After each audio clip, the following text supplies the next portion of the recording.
Hey guys, how's it going? I want to walk a little bit, grab some sunlight, and then I want to discuss a little bit about polycystic ovarian syndrome. Have you guys heard of the condition? It happens in women. It's called as polycystic ovarian syndrome. In short, it's called as PCOS. And the classic manifestations are that they have irregular periods, they have excessive hair growth on their body, they may be overweight, and they may be having problems conceiving a child. And that when you do a pelvic ultrasound, it shows that their ovaries have got a lot of cysts on them. So that is basically the essence of the condition. By the way, I'm not a gynecologist to be discussing about this condition elaborately, but being an internist, I do come across these patients time to time, and many of these patients are on Metformin.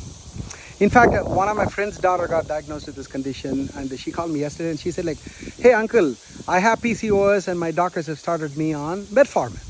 And by the way, Metformin is a diabetic medication, right? So my friend's daughter asked me one question. She said, just because I have polycystic ovarian syndrome, does it mean that I'm going to become a diabetic soon? The answer is no, but in PCOS patients, they do have a higher risk to become a diabetic down the road.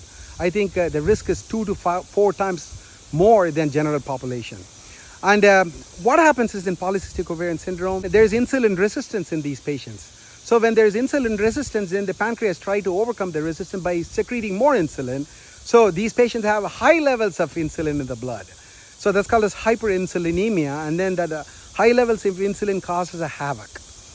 These patients gain weight. And then high levels of insulin has a direct effect on, male sex hormone production in those women's body. So they have high levels of androgen. That's called hyperandrogenism. So that's why when they give metformin, what happens is insulin resistance gets better. So these patients start losing weight.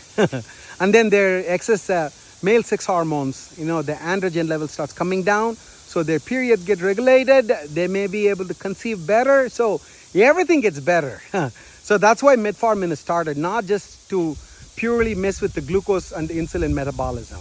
It is more to do with the androgen metabolism. So that's interesting, isn't it? And I also learned one thing new today. There's also this new diabetic medication, right? Ozempic. And there are some trials where they are giving Ozempic in patients with polycystic ovarian disease. So maybe, that's going to really perform better than metformin, down the road. So it's interesting, isn't it? In medicine, we constantly keep learning every day. Something new keeps on coming up.